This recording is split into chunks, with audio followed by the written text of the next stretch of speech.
We have Morgan Slemberger. Again, I'm Callie Foster. I'm the program specialist with Montana Campus Compact, and I am your host for the Community Building Institute. If you have not done so already, please enter your name in the chat box, and per request of Morgan, we would also like to know where you're tuning in from. So if you could go ahead and do that, that would be great.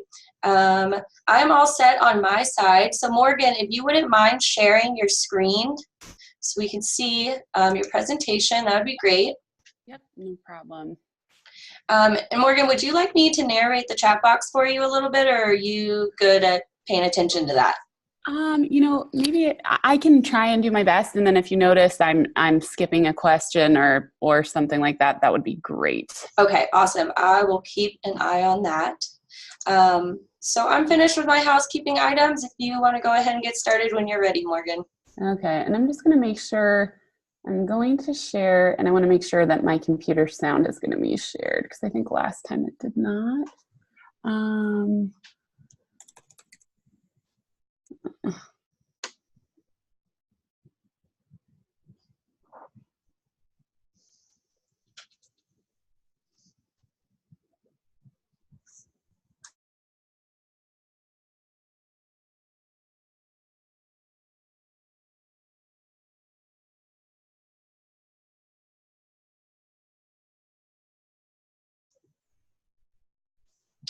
All right, Morgan, I personally can't hear you.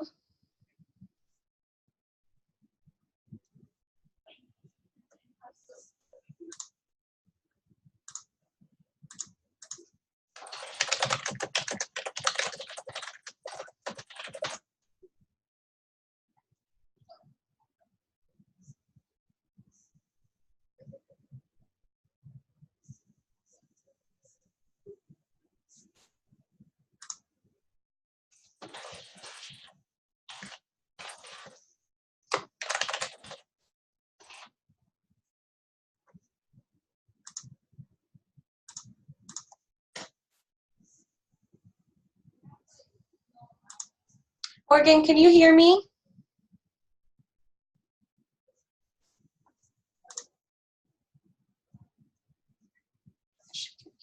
Okay, so it sounds like everyone can hear me, but not Morgan, except from Callie. Mute, unmute.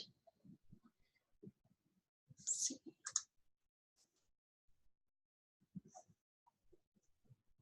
Morgan, can you hear me?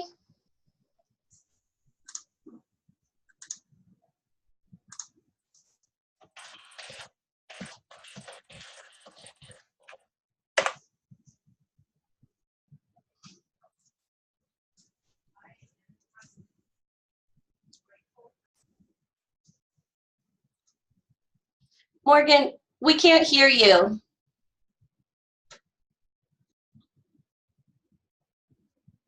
We can't hear your video or you.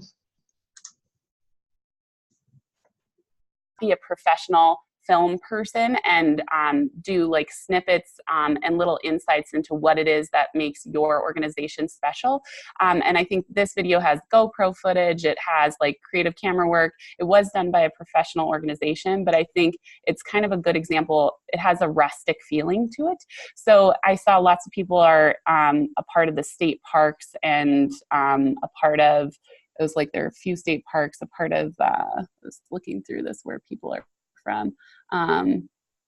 Okay, land trusts, food bank. So I think, anyway, the part of this video is just kind of to inspire you to see what is possible. So I kind of went through this, but you didn't hear me. I have started several grassroots organizations that some are nonprofit, some are community collectives, and I have lots of experience working with nonprofits. So for those of you who that's your passion, I've experience running businesses, but also working in nonprofits. So we're going to get into how to target your audience so your message is well received. How many of you currently, and you can answer this in the chat, are have like specific demographics that you're using to target social media on, or have specific audiences that you're already narrowing in on versus how many of you don't quite do that yet? I'm just curious. Answer that in the chat as you have time. I'm going to talk a little bit about that as we go forward. And you can hear me now, right? Yes, and Okay. as people are filling in the chat box, I do want to let you know that we can no longer see your screen. We can just see you. Oh, are you talking about Mimi? You can't see like my, I don't see your presentation. Oh, okay. Let me see if I can pull that back up. Oh gosh, it feels so terrible. It doesn't usually go this way, guys. Okay, let me see here. I'll share it again. Okay, hopefully, I'll pay attention to the chat box. If I share, let me know if you lose audio. I'll unclick that. Okay. Okay, we can see your screen now. Yay. And I can still hear you. So okay, thanks. Thanks so much. Okay, so we're going to go into target audiences. So, oh good, okay, Boys and Girls Club, parents are the main demographic, but sponsors in the community are important too. Sure, and then, okay, don't have at my current service station, but have in the past. Okay, so lots of people, like, you can dig in pretty deep to who you're narrowing down your demographics to. And we'll talk about ways of doing that right now. So you may have a wide range, like for example, we'll use Boys and Girls Club as an example. You have a large demographic of parents, but who are those parents? What are they? When are they? Like, what are they up to? And what is the typical age range of them? Is there usually some kind of gender demographic of who's more involved than who's not?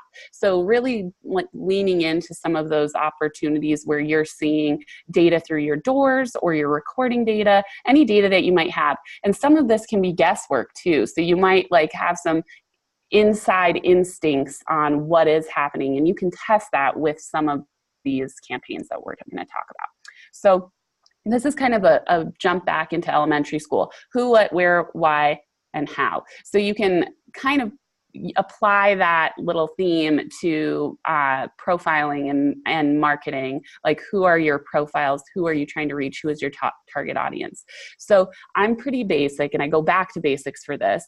And you want to think about who your audience is, where are they most of the time, and what are they doing when they're there. So sometimes I talk about like, who are they? Where are they? That means like, what device are they using to access things, or when are they accessing things when you think about digital marketing? Like, is it by day on their lunch break? Is it after hours on their cell phone? Do they even have a cell phone if you have a low income population? So you want to think about all those things. Where are they accessing some of this information from? And then what do they do, like on a typical day? What do they do? So think about their average typical day. And then also, why do they care, and how do they kind of go through the world? Like, are they technology-based people? Are they like Luddites? Are they people who are super, super busy?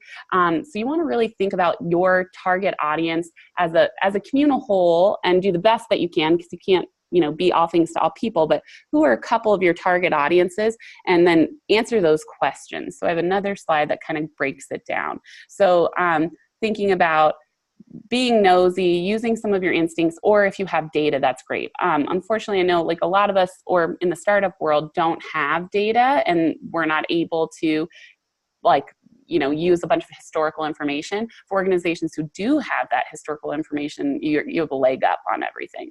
But for those of you who don't, you have to kind of guess, and then your campaign will tell you if you were successful or not, based on click-through rates, interactions, relationships that have been built, that kind of thing.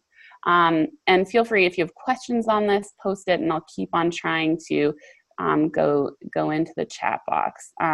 Okay, good. So Facebook, that's great. And we'll talk a little bit about how to optimize some of that. Okay, and community members that regularly use the park and have an interest in outdoors community involvement. Great. So some of you guys are starting to think in these terms already, so that's lovely.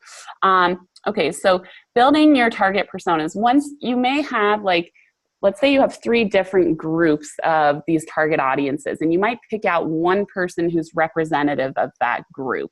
And then you can build some of your campaigns based around this it's a kind of an imaginary person. So I've made Megan as one of my imaginary people, and she would be representative of a student aged 19 to 36 who is heavily involved in campus life, looks for opportunities to grow outside of her courses. She likes the news, she likes people, and she has experimental and creative streaks. She's a good student, but she prioritizes her life and job prospects in addition to her studies. So that's a pretty interesting description that's constructed based on what I think I need for a female entrepreneur on campus who wants to join one of my classes, who I could introduce some pre-entrepreneurship to and would be open, and a little bit of historical information from some of the previous cohorts I've run. So I've combined a little bit of what I think she is, plus what I've learned from some of the data that I've collected. And then Megan would be one person who I'd want a bunch of Megans, who may vary slightly from that description, but mainly that's an all-encompassing description of that group. Then you would move to maybe a different persona of somebody else who also typically frequents your state park or the Boys and Girls Club as a parent, whomever it may be. So you may have some who are like a majority target audience, and you may have somebody who's like the next target audience who's like maybe there's 50% of Megans, and then there's like 25% of Bills, and then there's another 25% of somebody else. So you may have multiple groups, and that's okay. You can always start with somebody like your typical customer or your typical stakeholder even. You could start there and build from that. Okay. So the hook, this is the other piece that I want you to leave with, is the ability to feel empowered to make any kind of campaign successful and interesting. You don't have to be a graphic designer, and you don't have to be, a professional photographer to have successful campaigns. So this is kind of a way to break down how to make your campaign successful. So choosing a really good target, then having a really good hook. So how are you initiating interest and standing out from the crowd when we're all inundated with media all day long? And part of what I believe is that to be is a good hook. How are you going to stand out from the crowd? So 99 problems, but a pitch ain't one. We did a pitching event for the Launchpad when I first started, and did a play that was pretty successful with our target market of students with Jay-Z, and 99 problems. The whole event was focused on solving 99 problems. We tried to solicit 99 problems from the community. So just that little delight, that little piece of interest and familiarity, but also a cleverness is a pretty good way to stand out. And we, with this campaign, use multiple channels to target the audience. Not only social media, posters, email campaigns, you name it, and we did it. So also with the hook, you want to make sure that you're delighting customers. So that's a phrase that the University of Montana VP of Marketing used to use a lot, is how do you delight your customers? And that's a real marketing leg up in the world, because people will remember you if you can delight them. So this is an example. This is Kid President. I'm not sure if you guys are familiar with him. Great YouTube channel or Soul Pancake if you're interested in that. So essentially there's an element here with this of, there's like a childhood nostalgia with this picture, but it's really simple. Anybody could take a picture and literally write on it with a Sharpie that, with an exciting quote. And it doesn't necessarily have to be from Kid President. You can give attribution wherever you see fit. So there's something about the hook that you want to have some timelessness, cleverness, connect with people on an emotional level, and then also have some form of delight. And you do not have to be a graphic designer. You want to just connect with them and take careful consideration as well as when you're titling your campaign, so that you stand out. Okay, here's another hook. It's like the beginning of a novel. It's how you start off with your customer, but also it's your chance to land a fish. So this might be your introduction to a new customer or stakeholder. I'm using the word customer just because it's simple, but you can apply this to stakeholders, like, for example, like people who are funding your nonprofit. You can people who are volunteering for you, whomever it may be. I'm just going to use customers as an overarching word. So you want to tailor your message to your target audience. You want to look at the who and why info of your audience. And this is really the number one secret I can share with you, is having a good hook is really the way that you're going to get traction on social media. So I can't remember the year, 2011, maybe, University of Montana went tobacco free, and I was a part of the team who came up with tobacco free selfies of support. So we went around campus and gathered selfies from the community, the campus community at large, and it was a huge influencer to the campaign being welcomed on campus. So the other thing there, the hook here, I think, is more the logo, selfies of support, and it was put on every item, every material. And then in addition, there were other facets of the campaign, like, for example, we used people from campus, so they would share it with their networks as well. That's a trick of the trade, that using your followers, using your network of people to leverage some of your campaigns for you is really nice, and getting like-minded people involved with your organization. And feel free to keep posting in the chat. I've got it pulled up as we're going through this. Okay, so the look, I mentioned you don't have to be a graphic artist or photographer to do well with social media. So how are you going to create visually appealing things that help you have a successful campaign? So the secret really for this, and I'm sure a lot of people with a fine arts degree, if there's anybody on the call, are like not loving me right now. But I think really the secret to social media and doing well on social media is just being clever about how you're utilizing your skills. So you can use a cell phone. You don't need a fancy, well, in these days, like with the new iPhones or, whatever medium you're using, they're all like amazing and are doing blurred backgrounds now. But you can really do any kind of photography, and I tell people to start doing experiments. You can start setting up shots if you've never really taken beautiful photos before. You can experiment by doing a super close up. You can experiment by pulling back, but get kind of funky with it is my main advice. And I have this example from Marc Jacobs. They did a campaign where they were trying to find a model, and so they had people basically take their own photos, use the hashtag #CastMeMarc, and then share them with social media. And I think it was like the highest voted photo or best liked photo became like the model for a campaign.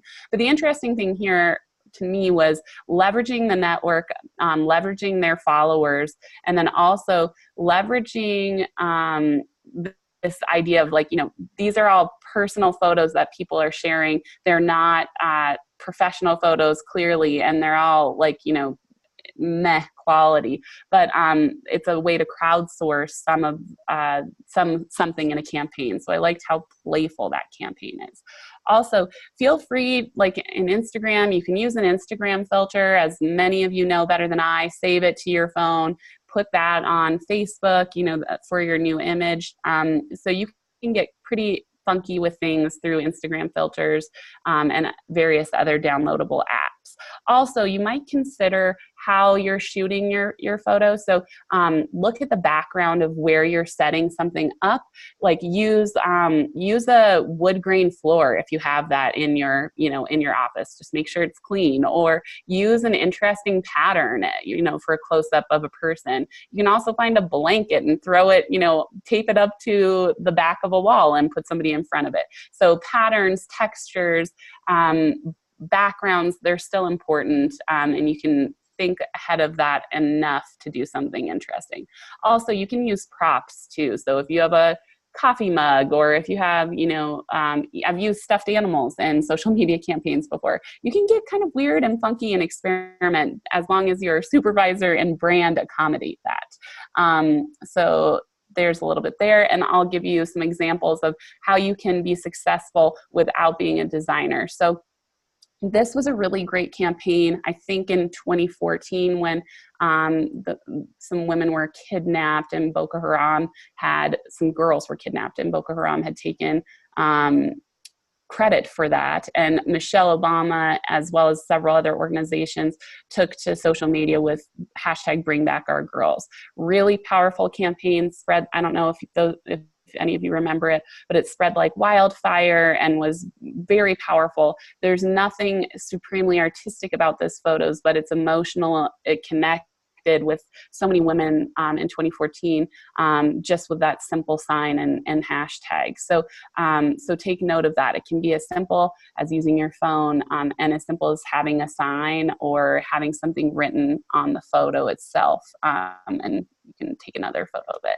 Here's a few other examples of success without design. Black Coffee, I think they have a professional photographer now, but they have gorgeous photography to enhance their brand, and it's often coffee and camping, coffee in the mountains. So it's really in line with, their kind of artisanal coffee. Delta Airlines, I think I love this ad. Maybe some of you may not love it as much as I do, but I thought, like, what a great, clever example of being clever and having no real, graphic design or super professional photo. It's just kind of silly. These other things I'm going to leave because we're running shorter on time than I'd like, but check out Whole Foods Pinterest. I'll pull up Game of Thrones, their Instagram. It used to be, I'm going to scroll down, see how far I can get. They used to only have an Instagram with these little guys, their bobbleheads.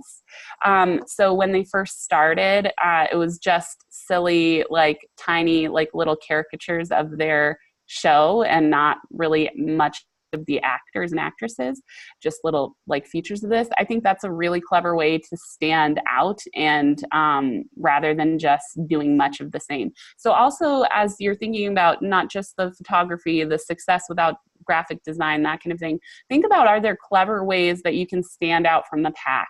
And I'll talk a little bit more about that shortly. Okay.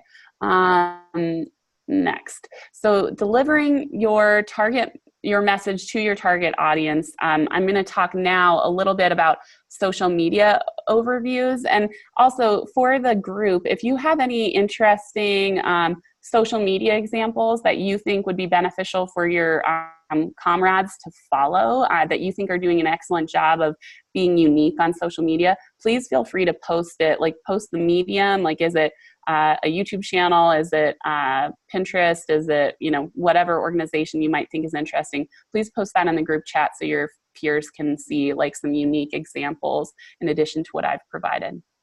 Okay, so on we go. Let me see here.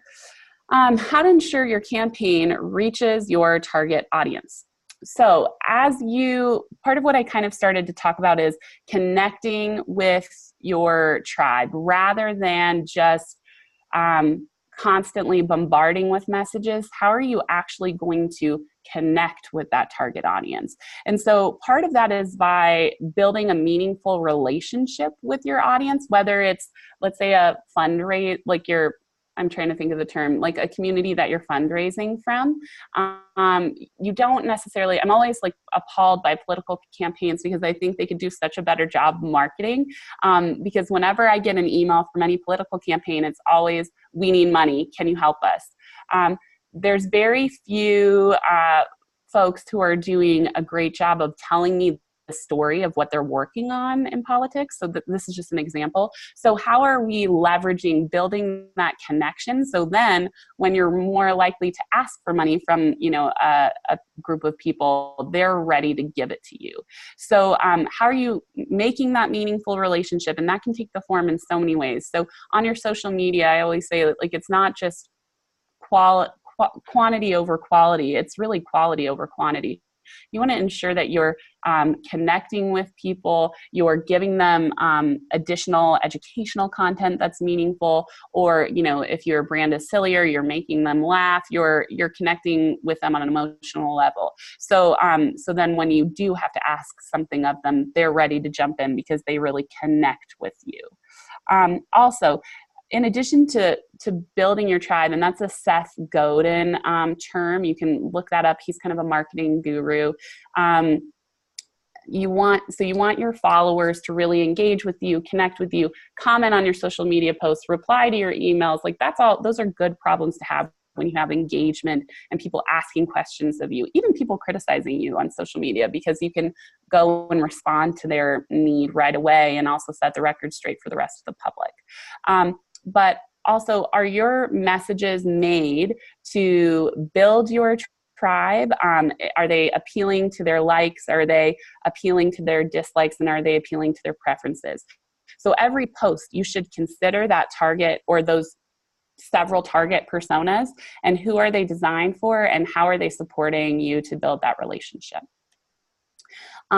So the ASPCA, this is an older, I haven't checked their Pinterest lately, but when you think about an emotional connection of, like, you know, animals who need to be adopted, wow, what a clever way of using Pinterest, because every single puppy face there I want to take home and kiss and, you know, love on. So it's a really interesting, clever way of using Pinterest, but also a way where they're emotionally connecting with their audience, with the people who are supporting them. And it's also a way they're telling their story by sharing the stories of these animals. So when you do this, your product, or, you know, whatever your ask is, will start to naturally sell itself. So you can start to interact with people differently just by providing this meaningful content. Let me see if I'm missing anything there. Okay, having a method to your madness is not a bad thing either. So if you do have a schedule that you're posting things, or a schedule that you're updating Pinterest, or a schedule that you're updating Instagram, that's fine, so long as it's connecting with your audience. And I do encourage, I think schedules are good because they do keep quantity coming out, but you just want to ensure they're quality. So if you can do 3 posts a week, that's fine. If you can do 10 posts a week, that's fine too, as long as it's in line with some of those target audiences that we talked about. Also, okay, so think about too, a lot of this can come from your own personal user experience. So when you're going from managing your, like, being a user of social media to being an advertiser on social media, there's a distinct difference there. So, but you're used to using social media in a certain way. You know what you like, you know when it's annoying. For example, if you get an ad in your feed that really doesn't pertain to you, or it's a strange message, Facebook has allowed you to edit that algorithm, but it's annoying, you know, or the delivery of that ad. If some of you are creating podcasts or something, for example, and you interrupt the podcast in the middle in a really jarring way, that's not a pleasant experience for your end user. So really being mindful of your own experience with some of these medias. Email marketing, another thing to consider, like, what's annoying to you from a quantity perspective, from a quality perspective, and what do you enjoy, and replicate that. So I think it does vary from profile to profile, but some of it's pretty basic. Like, don't email somebody, you know, twice a day from an organization, because that's annoying and it clogs their inbox. So little things like that you already have some intrinsic knowledge from being a user. Start applying that user knowledge to being more of an advertiser on social media. Okay, Facebook content strategies for success. So get funky. So I like, as I said earlier, start experimenting with your photography, with patterns, with backgrounds, with, like, you know, with little, like, Game of Thrones dolls, whatever it is. But start kind of having fun on Facebook, I think, and experiment a little bit, and start to see what sticks based on likes. Like, and is there a theme that you could replicate? Involve your team. So also not having like strict, I'm never a fan of strict guidelines wherever it may fall. And some managers are, you know, worse at that than others. But I think convincing a manager to allow you some flexibility, having some basic guidelines that are in line with your brand and your target market, and then giving those guidelines to people on your team that you think would do an excellent job with social media, that would be great. And your team, so like allowing your team to post on social media using those guides. Then there's more quality content that's being produced. And so the quantity goes up, but the quality stays the same. Monitoring that quality can be difficult, but at least you're kind of like starting to develop a team. And the team can be anybody from volunteers, board members, it can be customers, actual customers, and then in addition to your actual paid team or your AmeriCorps team. So I've had campaigns run like where people at an event and they had volunteers man the social media channels taking pictures from behind the scenes, you know, like a VIP photo file or something. So you can kind of start to think about that a little bit. Facebook is photo driven. So, you know, when we get into advertising later, you'll see more and more like their algorithms prioritize photos. So like if you were typing up text versus sharing a photo, it will put more shares on a photo that, like into people's feeds than it will just one lines of text. So keep that in mind. The more photos you can post, the better. Also, you know, what are people interested in who are following some of your social medias already? Give them what they're looking for. So you can even ask your followers, like, what do you want to know about what we're up to? You can do that in a series of ways, from posting on Facebook all the way to asking people through email. And then Facebook also has a great, robust targeting mechanism when you get into paid advertising. It's really a pay-to-play platform now. There are really cool strategic ways you can get around that. And if we have time, we'll talk about that. But it's really leveraging your audience, your network, your followers to share. And I do that sometimes through email to say, hey, we have a really large Facebook campaign coming out. I need you to hop on with this event link and please share it to your network and tag people to come. So it's a multi-pronged approach if you're not paying, which is okay. It's just a little more legwork. Let me think here. Okay, in addition, Facebook allows you, with the targeting, not only the payment, but it allows you to target what kind of device people are using. It allows you to target, let's see here, how their education, their behavior, age, gender, and it bases this all on their interactions with Facebook. So it's really interesting from an advertising perspective. Like you can get pretty solid advertising targeting for your audience. So that the more you can like really build your profiles, the more you can bring that into Facebook and really find your happy place when you advertise. Also, like relevant news articles are shared frequently, especially when they're having to do with your brand and organization. So feel free to slap some of those in there as well. So 72% of online American adults use Facebook and 82% of 18 to 29-year-olds use Facebook. So it's important to note that although you may hear like a lot of young people say, Facebook, I'm so over it. I use Instagram. You know, they're using both mediums. They're still checking Facebook, even though they prefer Instagram. So don't ignore it. And it lives. Okay. Finally, I would say like for your Facebook strategy, I've heard some feedback in the past that some supervisors are not as flexible or a little intimidated by what they don't know. So set a goal and share that goal with management to say like, I want to experiment to see if we do a robust Facebook campaign that's like 5 months long. Does that increase this like metric that we want to increase? Does this increase people coming through the state parks?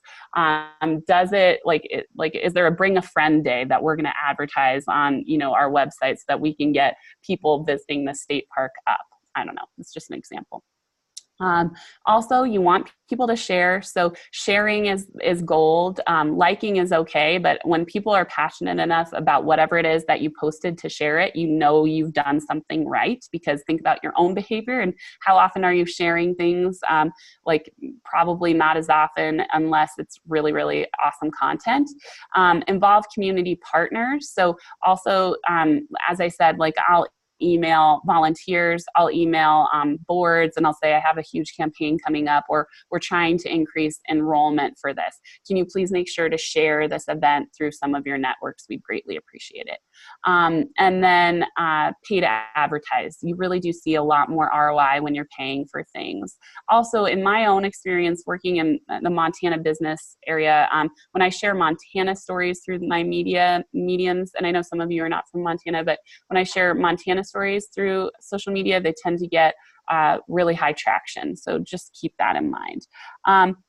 Also, think about the goal, back to the goal. Do you want more engaged followers through social media? Do you want more attendees to your event? Do you want people to go to your website for an additional educational landing page?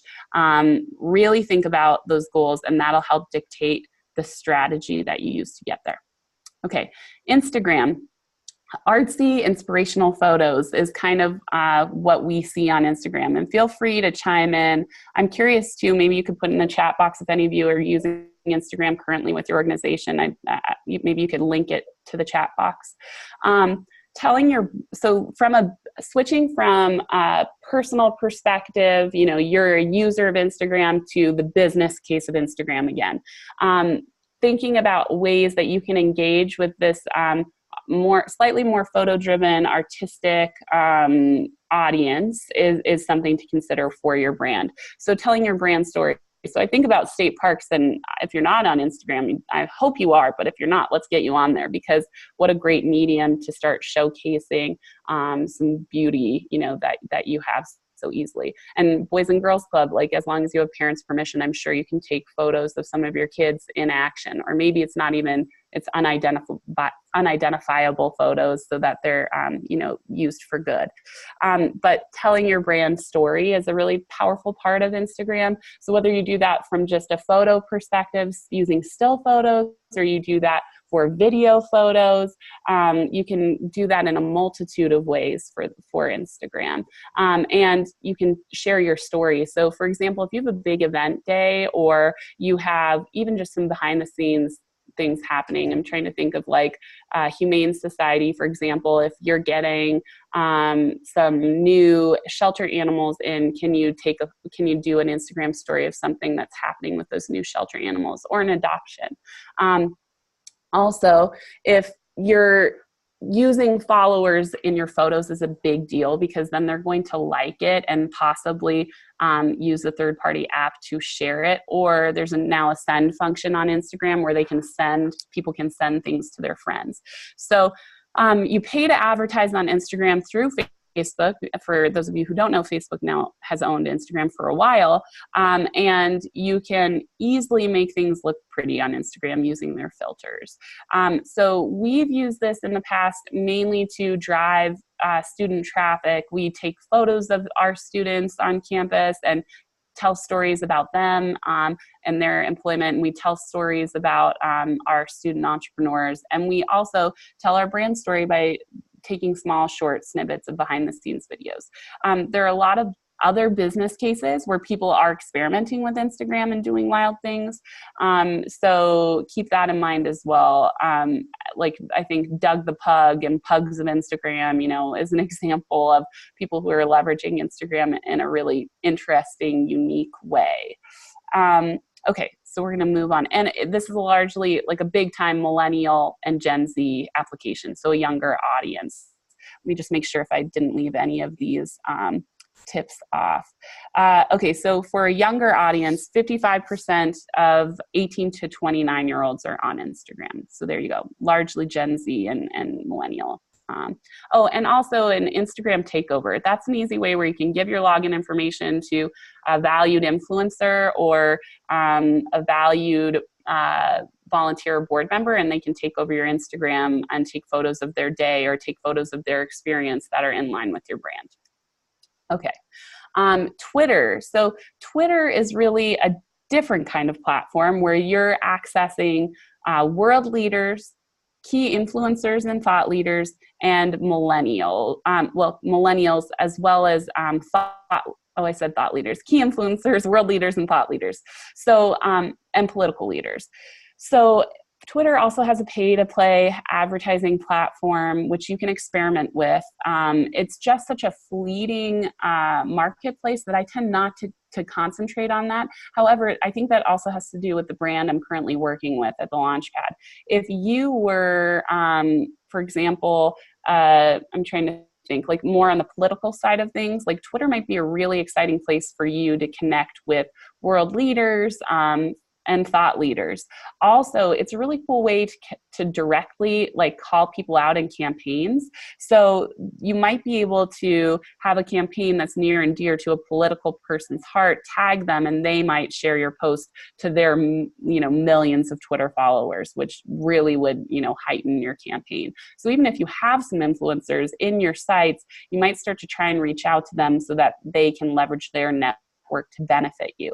And also the statistic I have here is 83% of the world leaders are on Twitter. And then also 29% of internet users are using Twitter, and 32% of those are millennials. So millennials are still involved in Twitter.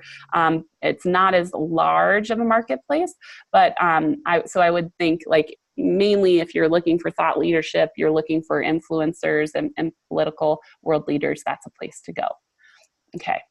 Snapchat. How many of you guys have Snapchat as a business, not an individual? I'm curious. Let me know. Snapchat's really interesting, and I think it's an opportunity. If you have the ability to be silly, you can be, because everything is deleted in 24 hours. Well, in theory, so you can be a little sillier here. You can experiment, and I've used it as fast promotion. So if you're able to do like the campaigns have to be kind of multifaceted, because you have to onboard people into Snapchat who might not know of you. Then in addition, you have to have meaningful content to reach out to people. Then in addition, you want to offer incentives to onboard them and then provide them something of value. So for me, I'm still learning at using Snapchat as a brand, but we allow students to kind of do silly things, boomerangs and videos and things on the side in this platform.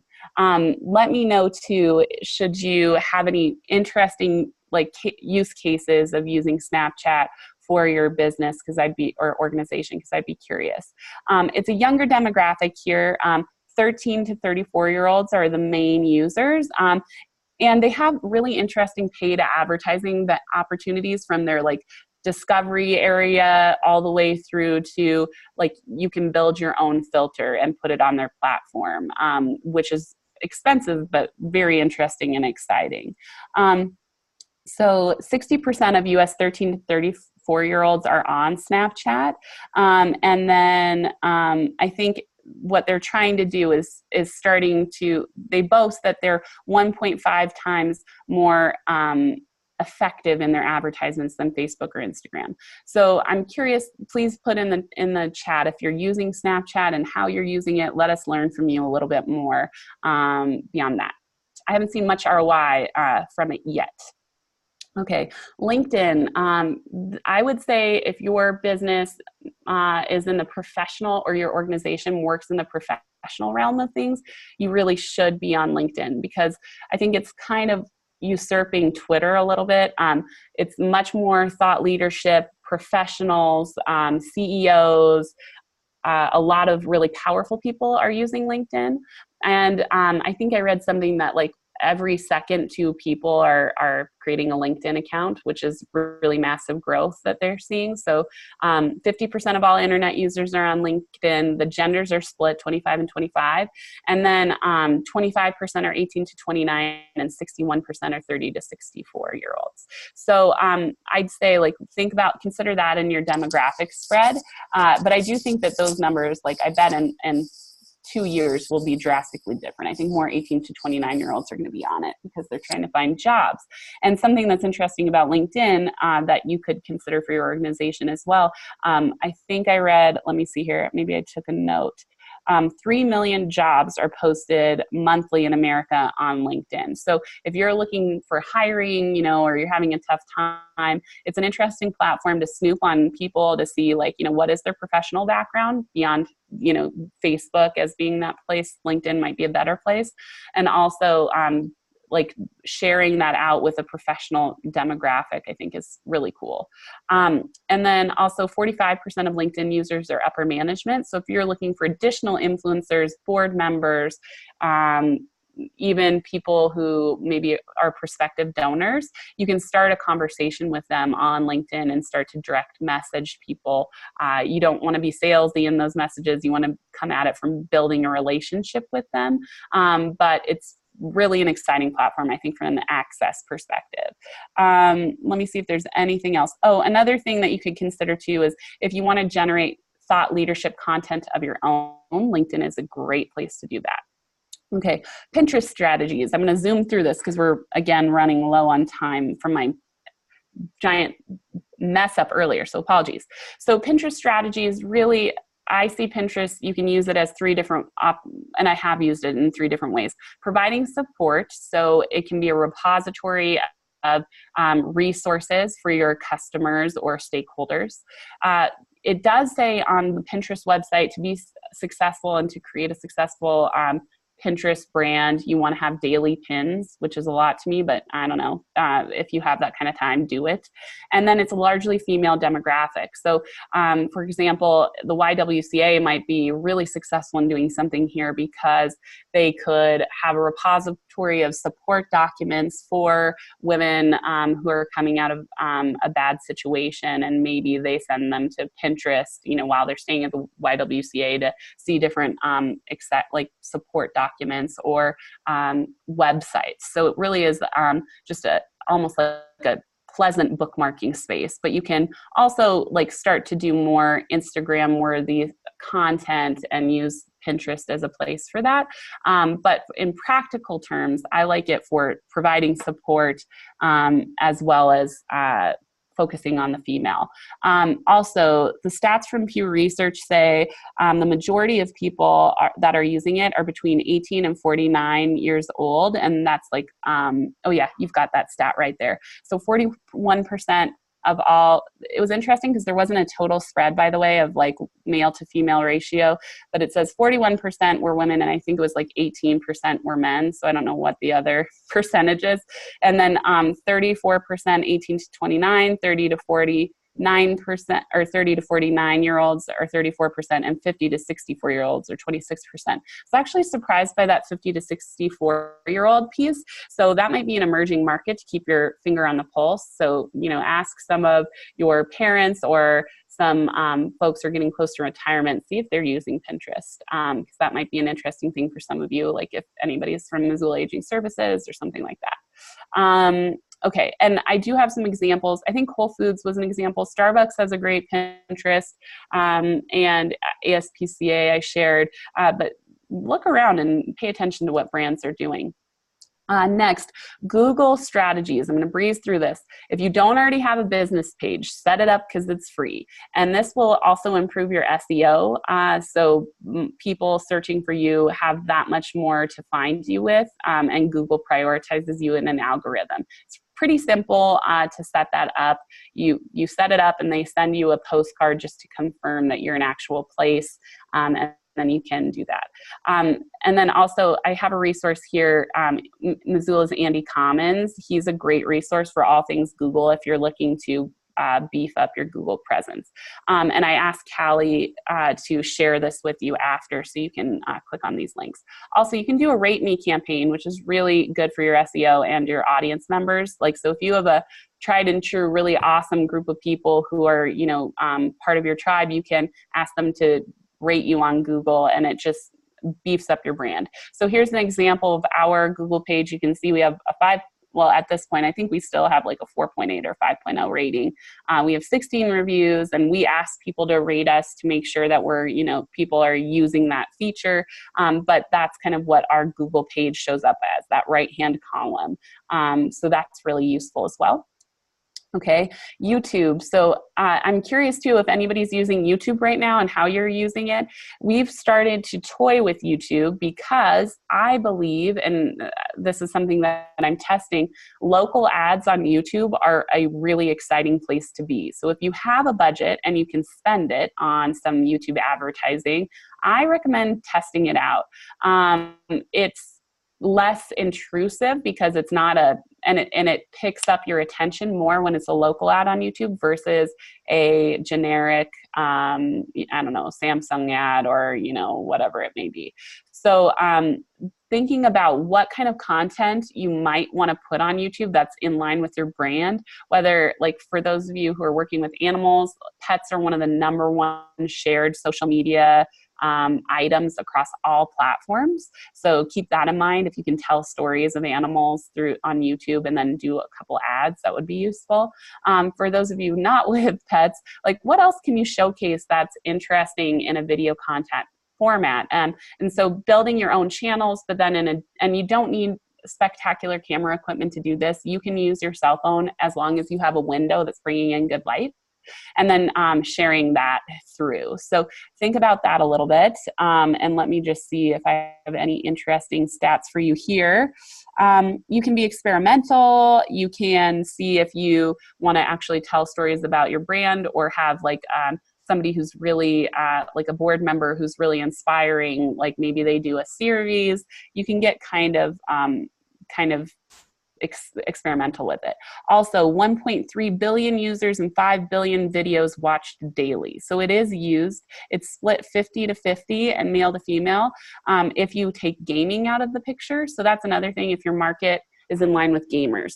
I just realized, hold on really quick, my computer might die and I want to plug in so I can finish this up. We're very close to nearing the end. Okay, let me plug in. Sorry, everybody. I had 100% when I started. All right. Okay, we're back. Thank you. Okay, so finally, let's see here. Additional strategies I want to touch on, 3 minutes left. MailChimp and Constant Contact. I'm sure some of you are using those. Really check out the automation pieces in those platforms if you haven't already, so that as you're onboarding new clients into a list, there's some auto-generated emails that are coming their way that are really connecting with them. So experiment with that. And then you can also, number 2, link that email automation into your social media campaigns. So that's really beneficial to be able to use social media to then create a list into MailChimp. And that way you can create lists that are targeted to people's interests. So when people are signing in for social media, it may be because it was a specific campaign that you were running and they really want to be a part of that campaign. And then now you have a campaign list in your email system that has 3 automated emails that go out to them after they subscribe, another one a week later to give them information and a little bit of a call to action, and then a final like big call to action, like do it now, whatever it may be. Okay, and then next, we're experimenting with text message marketing, which is really great for millennials and Gen Zs. If you can get people to give you their phone number, it's far easier to get a hold of them, because texting, it's easier when it's not an email. It doesn't get lost if it's a text. We never abuse that channel or that privilege, and we make it clear to people that we're not abusing it. But you can also do similar things with your text message platform. You can do automations that prep them for these things. And I always make it clear we are putting you into our text campaign, and it's like mainly so that we can get your attention in an easier way. I'm very upfront when we use those platforms. Okay, so takeaways. When you think about your own personal user experience, we are all fickle social media users. We have things that we ignore, we avoid, we dislike, and we are sophisticated enough to construct our experience so that it fits us, whether that's like going to a different browser during an ad, or walking out of the room when something's annoying, or just simply exiting the app. So how are you overcoming that fickleness that everybody else has? How are you constructing your ad to be meaningful? So targeting is the biggest part of that, making sure that you have a great message going to the right person at the right time in the right form. Then they're less likely to ignore it, and they're more likely to embrace your message and your relationship. So at the end of it, that's kind of what I wanted to wrap up with. And if you find this interesting, there is a Mozilla Communications Roundtable, and that roundtable actually helps to facilitate different marketing and communications nonprofit experts from across the city, but they also now do Zoom conference sessions. So you should be able, no matter where you're logging in from, to get more information from them. If that's something that interests you, my email will be at the end, and Callie has my email as well. So you can email me and say, I want more information on the COM roundtable situation. But they bring in people from actually across the country to do some Zoom conference demos on how to optimize some of these marketing channels, because sometimes it's a little overwhelming. Also, I would say don't try and do all things at once, like experiment with one thing, and if you think you got that down, move on to the next. We didn't have time today to go through our targeted Facebook and Instagram ad, but if you have questions on that, you can also email me, and I'm happy to answer those as well. And Emma Giron, who's our AmeriCorps Vista, you're also welcome to email her. She has some experience in some of these as well. For now, I'll leave it, like, I know we're a little bit over, but I'll open it to any questions you might have, and you could log in with your mic, or you could chat me really quick.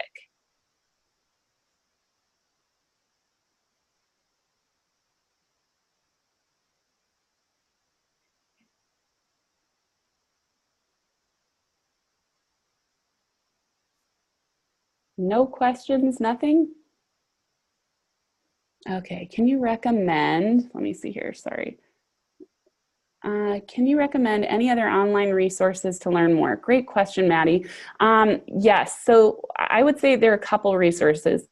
Hootsuite has a great blog about lots of different social media channels. You can check that out.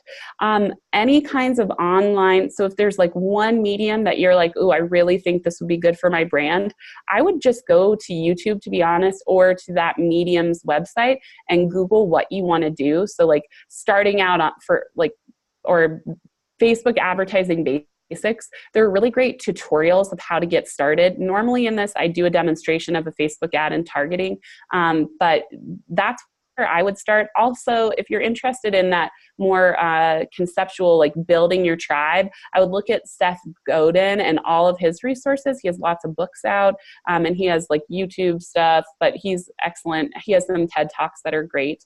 So if you're more on the conceptual side, you could go to TED and see if there's some interesting marketing places. If you want more like hands-on stuff, I would go to YouTube and the websites of the medium you want to choose to see how you just jump in and start. And hopefully that's a basic answer, but that's how I kind of learn a lot of new material, is I just Google what I want to do and find what resources pop up and are good to help teach me. What other questions? Ask away. Now's your time. I'm going to have to leave at 10 after, but now's your time.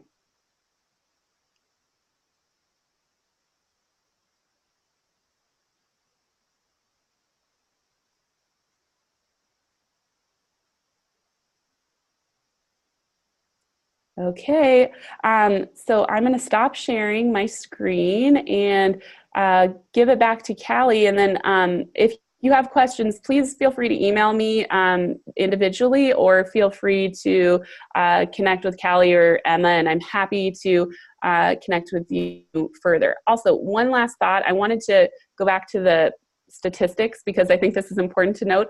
There are only male and female categories in the statistics I look at. So I just wanted to also give a shout out to anybody who doesn't fit into those statistics. So apologies that there are only binary options there.